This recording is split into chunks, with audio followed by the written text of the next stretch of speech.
Attitude तो अपना नहीं झेलते, तेरा क्या झेलेंगे बे?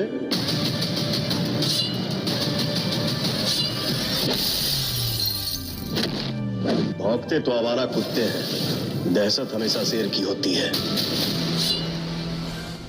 पावर स्टार पवन सिंह की फिल्म पावर स्टार के टीजर ने सबके उड़ा दिए होश। तो क्या है खबर इस वीडियो में हम जानने वाले हैं। तो बेशक अगर आप पावर स्टार पवन सिंह के सच्चे फैन हैं तो चैनल को सब्सक्राइब करके छोटा सा कमेंट जरूर करना और वीडियो पूरा जरूर देखिए। देखिए पावर स्टार पवन सिंह के जन्मदिन को लेकर और साथ में अगर बात की जाए तो सनी लियोन के गाने में देखा जाए तो जितने भी दर्शक थे बिजी थे, लेकिन पावर स्टार पवन सिंह की जो नई मूवी आने वाली है पावर स्टार, उसका जो टीजर रिलीज किया गया है, हाँ वाकई में देखने के बाद लग रहा है कि हाँ पावर स्टार पवन सिंह की जो एक्टिंग है वो बिल्कुल साउथ के तरीके से हो सकता है कि ये फिल्म भी साउथ का भी रिकॉर्ड तोड़ सकती है, क्योंकि पावर स्टार पवन सिंह के छोटे से टीजर ने इतना बड़ा देखा जाए तो डेवलपमेंट दिखाई पड़ रहा है कि हाँ देखने के बाद आपके भी होश उड़ जाएंगे कि वाकई में पावर स्टार पवन सिंह की फिल्म पावर स्टार का जो टीजर है इतना खतरनाक लुक में शूट किया गया है। शायद आज तक भोजपुरी इंडस्ट्रीज में कोई भी फिल्म इतना खतरनाक तरीके से नहीं शूट किया गया और काफ़ी ज़्यादा टीज़र आपने भोजपुरी में देखा है, लेकिन पहला teaser power star Pawan Singh की जो आ रही है,